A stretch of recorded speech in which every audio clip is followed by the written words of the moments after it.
What if I told you that less than 1% of people who practice occult energy work actually achieve their desired results? And what if the reason isn't that occult practices don't work, but that most practitioners are missing the fundamental principle that ancient mystics understood centuries ago? Most people dabbling in energy work today are unknowingly sabotaging their own power by focusing on the wrong elements entirely. But by the end of this video, you'll understand the hidden truth that esoteric masters have kept guarded for generations. Today, I'm going to share the missing key that transforms ordinary energy work into truly extraordinary results. This isn't about buying special crystals or memorizing complicated rituals. It's about understanding the hidden mechanics of reality that most modern practitioners have completely overlooked. Let me start with a story that perfectly illustrates what I'm talking about. In 1891, a relatively unknown occultist named Margaret Wainwright caused a sensation in London's secret societies. Despite having less formal training than many of her contemporaries, Wainwright demonstrated abilities that mystified even the most accomplished practitioners of her time. When asked how she achieved such remarkable results, Wainwright smiled and said something that was largely dismissed at the time. "You are all trying to manipulate energy as if it exists outside of yourselves. That is why you fail."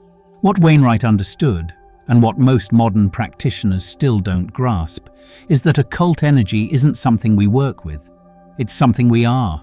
This brings us to the first crucial principle: the observer effect. Most people think of energy as something external to be manipulated. But quantum physics has proven what ancient mystics always knew: consciousness and energy are inseparable. When you attempt to work with energy while maintaining the mental separation between yourself and that energy, you've already created the fundamental obstacle to success.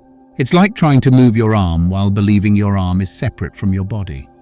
The intention and the action are divided by your own perception. Think about how most people approach energy work today. They visualize energy as light or color flowing outside of themselves.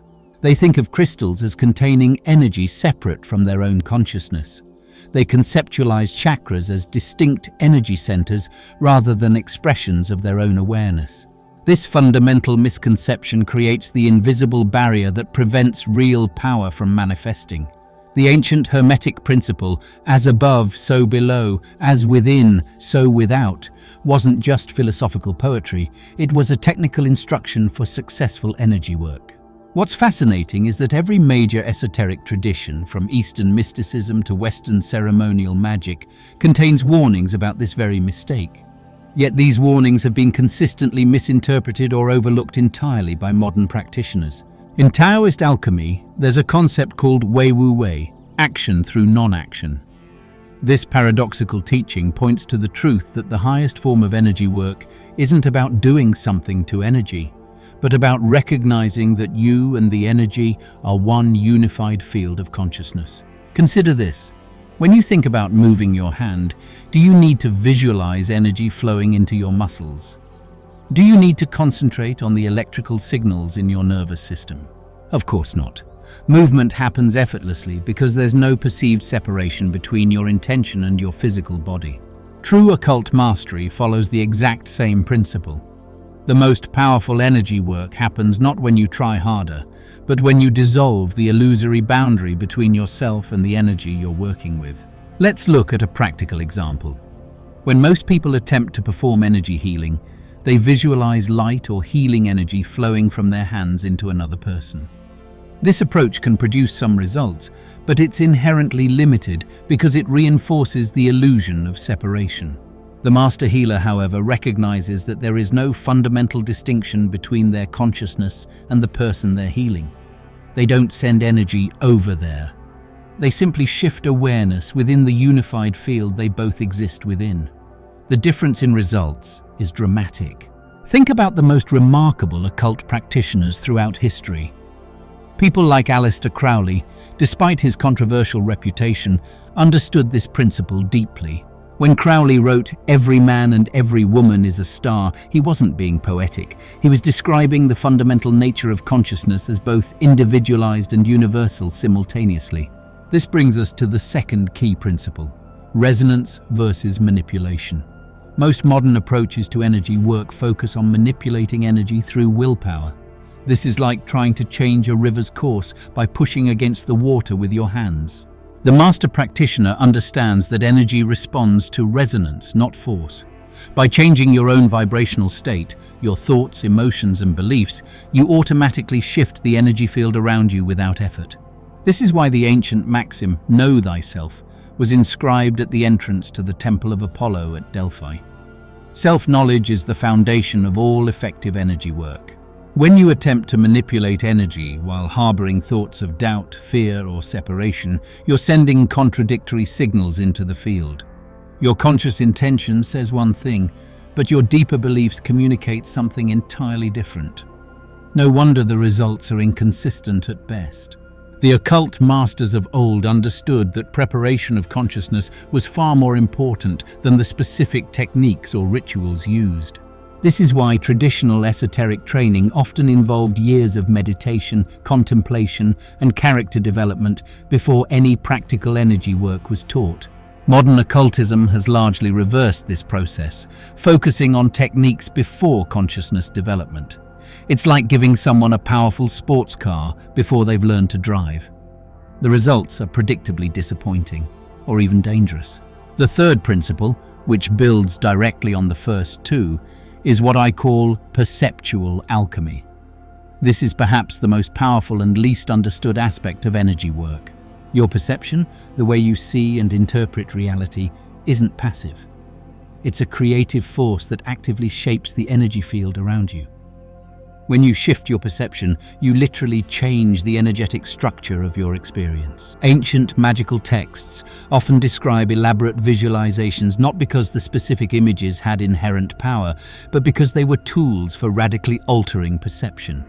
When perception shifts, reality shifts with it, not metaphorically but literally. This is why two people can perform exactly the same ritual with drastically different results. The difference isn't in the words spoken or gestures made, it's in the perceptual state of the practitioner. One person performs the ritual while still perceiving a world of separate objects and limited causality.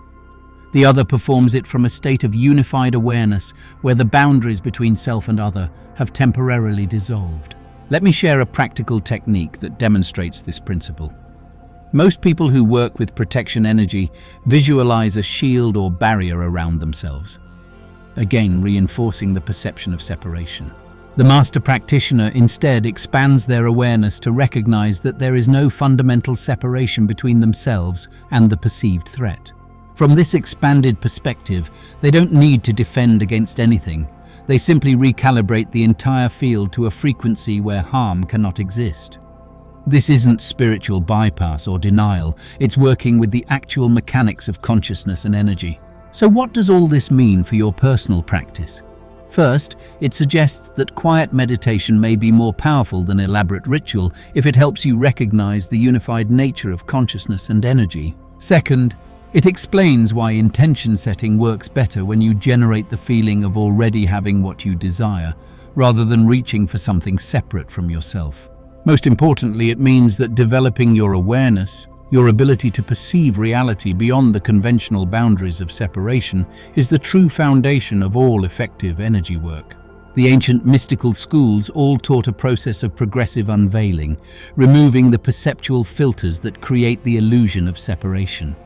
This wasn't just philosophy, it was practical instruction for working with energy at the highest levels. As we conclude, I want to leave you with a powerful practice that integrates everything we've discussed. The next time you engage in any form of energy work, begin by taking a few minutes to dissolve the perceived boundaries between yourself and your environment. Feel the artificial nature of where you end and other begins. Recognize that your consciousness and the energy you're working with are expressions of the same fundamental field. From this state of unified awareness, your intention becomes not something you do, but something you are. This simple shift in approach can transform your practice overnight. The energy doesn't need to be controlled or manipulated, it simply needs to be recognized as an extension of your own awareness. Remember Margaret Wainwright's wisdom: the energy isn't outside of you. The most powerful occult secret isn't a hidden technique or forgotten ritual, it's the recognition of what you already are. If this perspective resonates with you, leave a comment below sharing your experiences with energy work. And if you're interested in exploring these principles more deeply, subscribe to the channel for more videos on the hidden mechanics of consciousness and reality. Remember, true power doesn't come from doing more. It comes from seeing differently. Until next time, may your perception expand and your practice deepen. Thanks for watching.